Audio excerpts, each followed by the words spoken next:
Le réveil de l'Ouest Cameroun aurait-il finalement lieu? Bonjour.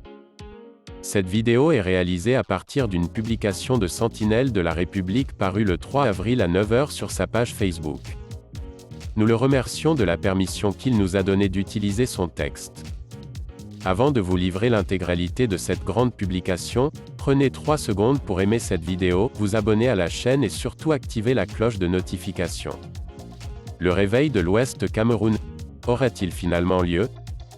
De mémoire, l'élite politique et économique de l'Ouest du Cameroun s'est toujours rangée du côté du parti au pouvoir. En toutes circonstances, les leaders Bamileke et Bamoun dans leur grande majorité ont toujours bec et ongles défendu le RDPC et Paul Biya. Rappelez-vous par exemple de l'année dernière lorsque les activistes de la diaspora ont sérieusement perturbé le séjour de Paul Biya à Genève, poussant les autorités helvétiques à condamner et à expulser les éléments de la garde présidentielle. Les chefs traditionnels de l'Ouest, conformément à la ligne gouvernementale, ont immédiatement rédigé et co-signé une lettre de condamnation. Puis quelques jours après le retour de Paul Biya au Cameroun, sous l'impulsion du sultan Njoya roi des Bamoun, ils ont organisé un géant meeting sur la place des fêtes de Bafoussam, déclarant alors que l'Ouest a définitivement tourné le dos à Maurice Kamto.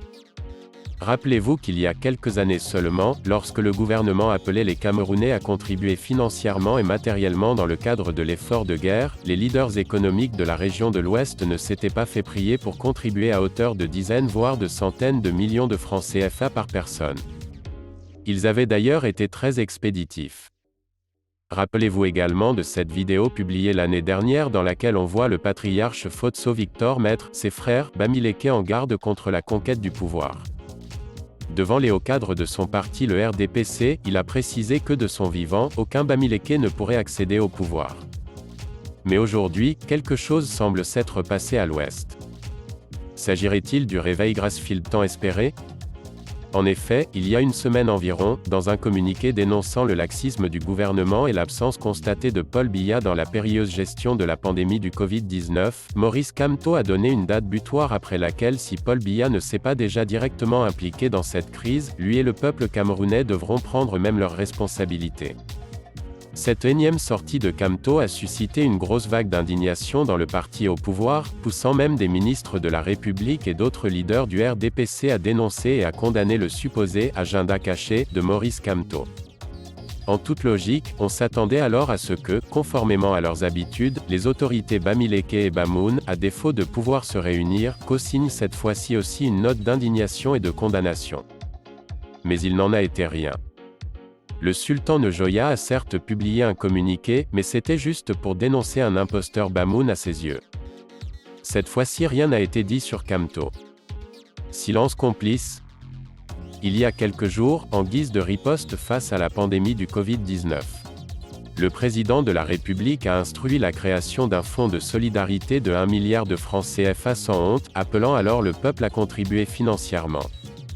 Autrefois, lorsque de telles initiatives étaient lancées, les élites de l'Ouest se bousculaient au guichet du Trésor public pour déposer leurs contributions en centaines de millions. Mais cette fois-ci, nonobstant l'urgence du moment, la réception semble bien morose. En tout cas, il est clair que l'engouement n'y est pas. Les leaders politiques et économiques de l'Ouest semblaient jusqu'ici être les seuls Camerounais à ne pas constater l'instrumentalisation du tribalisme d'État dont se rend coupable le régime RDPC depuis son accession à la magistrature suprême.